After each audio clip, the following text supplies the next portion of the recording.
السلام علیکم ورحمۃ اللہ وبرکاتہ۔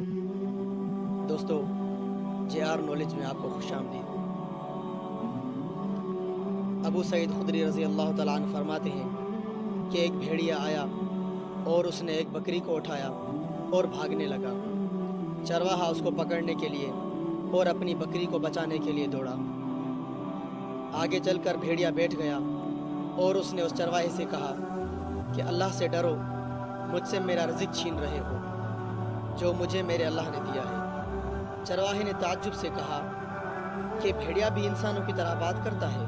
تو بھیڑیے نے اس سے کہا کہ میں اس سے بھی زیادہ تعجب کی تمہیں بات نہ بتلاؤں کہ محمد رسول اللہ صلی اللہ علیہ وسلم یثرب میں لوگوں کو ایسی باتیں بتلا رہے ہیں جو ان سے پہلے کسی کو معلوم نہیں تھی۔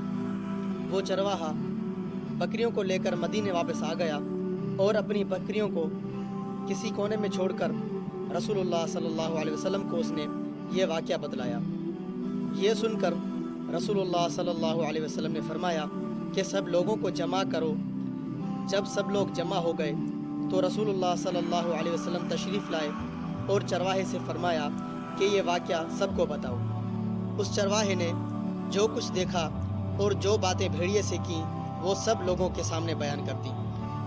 تو رسول اللہ صلی اللہ علیہ وسلم نے فرمایا کہ سچ ہے جس کے ہاتھوں میں محمد رسول اللہ صلی اللہ علیہ وسلم کی جان ہے، قیامت قائم نہیں ہوگی جب تک وحشی جانور انسانوں سے بات نہ کرے اور آدمی کے کوڑی کی نوک بات نہ کرے گی اور جوتے کا تسمہ بولے گا اور انسان کی ران بات کرے گی کہ اس نے پیچھے کیا کیا ہے۔